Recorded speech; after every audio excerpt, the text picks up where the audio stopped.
Very Mouncy. We've seen a few litters advertised in the UK with loads of tiny bold spots, B-O-L-D, on their heads. So I think you're asking about bald spots, B-A-L-D. So let's talk about bold spots. If they've got spots on them that are bold, that would be a pied dog. Don't think that's what you're asking about. I think you're asking about dogs that are missing hair or bald in little tiny spots. What this is it is a staph infection of the hair follicle. Folliculitis would be the veterinary name for it. And what happens is, and I've got a video on this, what happens is they get an infection, and if it gets into the hair follicle, it produces a bump where the hair follicle is, the hair falls out, but leaves a little bald spot.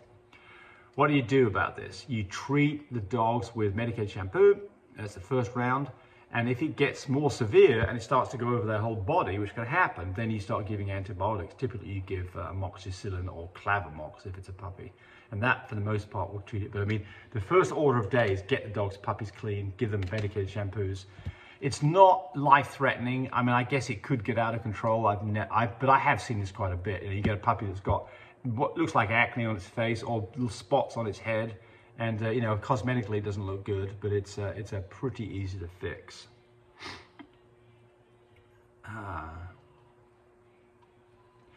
Nancy Johnson, love Ringo's eyes. I love Ringo too. Such a handsome boy. Just curious, are these fur babies part of your family? Meaning, as I know, a family that have 19 dogs are all part of the family. Well, I mean, so look, I mean, the first thing is that, you know, I've had stud dogs in the house. I've got, in this house where you're looking at me right now, we've got 3 females. That's all we have, 3 females. We don't have a lot of females. Now, Cody, our son, who's got the main operation, he's got a few more dogs than that. And then my daughter's got a couple of dogs. But all the females are basically, they're in a family environment, and all of our dogs, ours, are always in the house, and specifically they've always been in the house when they've had babies for the duration of their pregnancy. But the stud dogs, when we started out, we had 1 stud dog and we had 2 there in the house. You can't have 19 stud dogs in your house. Well, you could, but you'll be on one of these crazy shows where you've got people with 20 cats in their house and they're all eating cat food, including the humans. So no, they're not. They can't be. They absolutely can't be. So, you know, they're in an air-conditioned and heated kennel. They're let out twice a day. Their areas are cleaned twice a day. They get lots of love and attention, but they are not in our house, and they could not be. So, all right.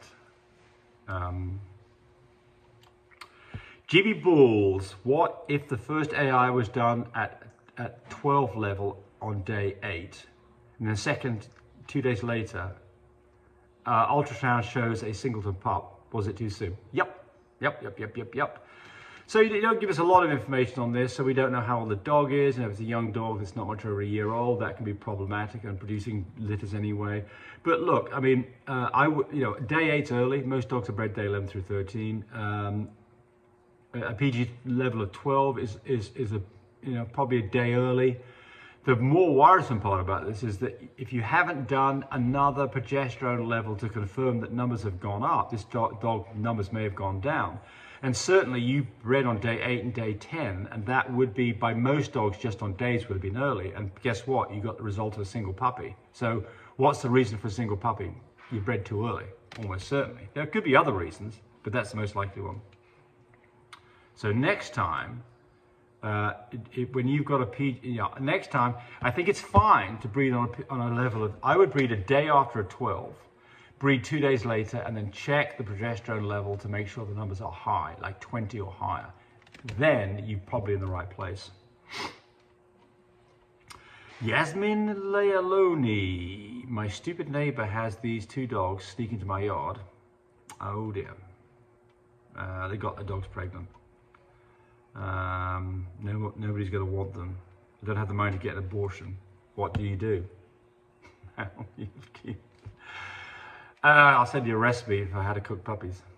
That's just a joke. It's like, I mean, look, there's no fix for this. You know, if you caught them the moment that the tie had happened, you could do the flush with, the human hygienic products and maybe flush them out and stop the pregnancy. But if it's been days that's not happening, then the next thing that you can do is you can give a shot to try to stop the pregnancy. That's the next thing. And then after that, you can do a spay and get rid of the, if this is a dog that you're not going to breed, by the way, my advice would absolutely be to spay the dog anyway. There's no point having an intact dog if your intention is not to breed it.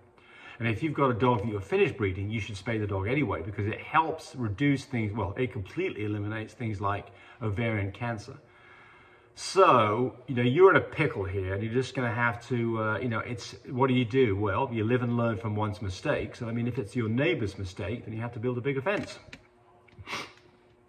Or when your dog is, here's the other part about this. The other takeaway from this is, if you've got a dog that is in heat, you can't let that dog out of your sight, otherwise these mistakes and accidents happen. Dogs have an evolutionary pressure to get themselves pregnant, and studs have an evolutionary pressure to get females pregnant. They will dig under fences. They will climb over fences that you thought were possible. They'll squeeze through holes that you think the dog couldn't squeeze through. They'll breed themselves through chain link fences where you think that you're safe. Don't leave your dogs in a situation where they can get bred. You need to be there so you can stop them happening. And that really is the takeaway on this. And I don't want to sound like I'm giving you a lecture, because, a lot of this was the problem, was your neighbor's problem. But you did start off the whole thing by saying that they had a habit of sneaking in. We knew this was a possibility. It wasn't like this was mystery to you. You knew that you were in a situation where you got next door neighbor's dogs that could get in your yard, and they did. And because of that, you were in this pickle. So you have to take some responsibility. I know that you're mad at your neighbor, but you need to be a little bit mad at yourself. And more importantly, life is full of successes and failures. You learn from both. Failures teach you what you should not do next time. And that's the takeaway. Again, don't mean to lecture you. I know it's a difficult situation. Shit happens. GB Bulls just bought a large incubator from you. Appreciate all your content and products. Well, we appreciate you being a shopper.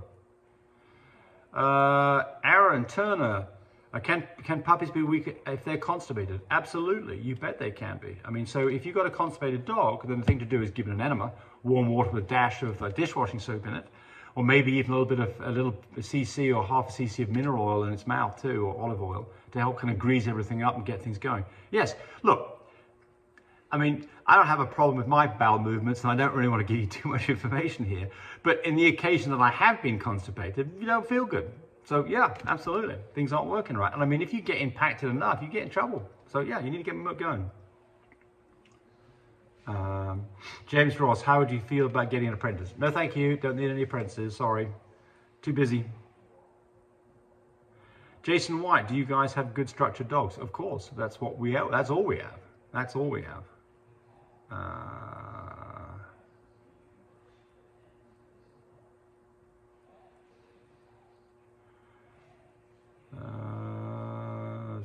Thanks for calling my answer my call the other day. You're welcome, from DCP 86100. I think I may have answered this one, so it's maybe the end of this whole roll right here. Christine Nolan says, how do you get the Dame and the Sire's DNA? I did my puppy, but I need the parents to compare. The pedigree states they are all DNA tested, but without contact with the breeder and getting parents' actual DNA results, we're kind of stuck. Well, okay, the first thing is the DNA, when your pedigree paper says the AKC DNA, that is not a color DNA, that is a parentage DNA, and it's used for one purpose and one purpose only, to prove that without a shadow of a doubt, that the puppies that have been produced came from the coupling of these two dogs. That is all it is. It is a parentage thing, and it's got absolutely zero to do with color. And you'll get a chart back that's got lots of letters in boxes. It doesn't help you determine the color of the dog or anything about its structure. It only proves that that dog is that dog, and that puppies came from it, likely that was a parent. That's all it does. If you're unclear as to what you've got, go get a DNA sample. The place that we use is Animal Genetics out of Tallahassee, Florida. They are the most responsive in terms of getting things done quickly. They're all priced about the same. You've got Animal Genetics, you've got UC Davis, who I think is number 2. You've got VetGen, who takes forever to get results. You've got Paws and Pritz, Embark, and there's other ones. But they all work the same way. You get some DNA material to them, you pay them some money, you tell them what tests you want, and you get the results. Animal Genetics typically get results within 3 or 4 days of them receiving your sample. And you can order a free swab kit when you when you choose to use them, and you had to send that back in with some money. And these days, actually, you have to fill out an online order form, pay some money, send that in, and you get the results. But that's it. If you don't know the DNA of the parents, you definitely want to get the DNA of your dogs to find out what the heck's going on. Because without that, you can't tell people what you're producing with any kind of degree of validity. And that's important, because if you tell somebody they've got a particular kind of dog and it's not, they can get rightfully upset with you. If you tell them that they've got a dog and it's more DNA than that, they're probably not going to get upset with you. You might get upset with yourself. And one last one here. Somebody had made a statement about, where is it? It's up here, come on. Freckles says, I use a wire X pen around the pool. It works wonderfully. You can put 2 X pens together, and you'd have a place to jump out of the pool onto a pee pad area and stretch out without bolting the puppies. Right, so that was because I did a video on how to use our whelping system in a playpen. I'm not hot on playpens, by the way. Here's the reason why I'm not hot on playpens, is I don't want my mum to be able to get away from her babies. I want my mum to stay with her babies, and I want to be able to decide when she gets away from them. And the way to do that is a crate with a door on it, big enough that she's happy in there. And with our system, our heated whelping system, you're not putting a mum into a situation she doesn't want to be. I promise you, she will be very happy to be in there with her babies. And that's the reaction you want, and it's absolutely safe, and she can't decide to take her babies to another place where they can get cold and in trouble. Anyway, but it's not to say that you can't use a playpen, because people do. Thanks for watching. Bye, buddy. Thanks for watching the video. I really appreciate people who subscribe to me. It helps me, encourage me to do more of these videos. But do remember, disclaimer here, I am not a vet. I'm not a licensed medical professional. I'm purely a person who's been breeding dogs for the last couple of decades. Any information that you got from this video, use at your own risk. There's nothing implied here, and certainly this should not be used as a substitute for advice from your veterinarian or your medical professional. I hope you enjoyed the video.